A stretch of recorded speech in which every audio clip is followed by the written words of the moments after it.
BJPಗೆ ಮತ್ತೆ ಮರಳಿ ಹೋಗ್ಬೋದಾ?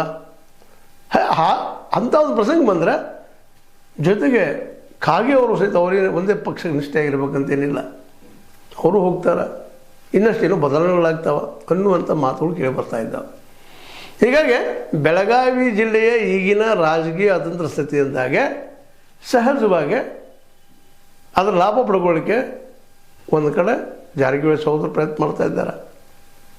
ಮತ್ತು ಅವರಂತೆ ನೋಡ್ರಿ, ಈಗಾಗಲೇ ಜಿಲ್ಲಾ ಮಟ್ಟದ ವಿಷಯಕ್ಕೆ ಬಂದಾಗ ಎರಡೂ ಪಾರ್ಟಿಗಳಲ್ಲಿ ಅವರಿದ್ದಾರೆ, BJPಯಲ್ಲೂ ಇದ್ದಾರೆ, ಕಾಂಗ್ರೆಸ್ನಲ್ಲೂ ಇದ್ದಾರೆ.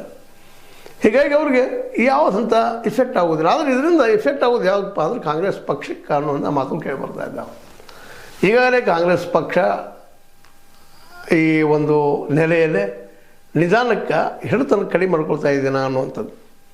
ಅದಕ್ಕೆ ಜಾರಕಿಹೊಳಿ ಸಹೋದರರು ಹೇಳ್ಬೋದಿಲ್ಲ ಅಂತಲ್ಲ, ನಾವು ನಿಶ್ಚಿತವಾಗಿಯೂ ನಾವು ಡ್ಯಾಮೇಜ್ ಕಂಟ್ರೋಲ್ ಮಾಡ್ತೀವಿ, ಒಂದರೆ ಸೌದಿ ಹೋದರೂ ಸಹಿತಲ್ಲಿ BJPಗೆ ತೊಗೊಳ್ಳಾರ್ದಂಗೆ ನಾವು ವ್ಯವಸ್ಥೆ ಮಾಡ್ಕೊಳ್ತೀವಿ ಅಂತೇನೂ ಇರ್ಬೋದು ತಲೆಯಲ್ಲಿ.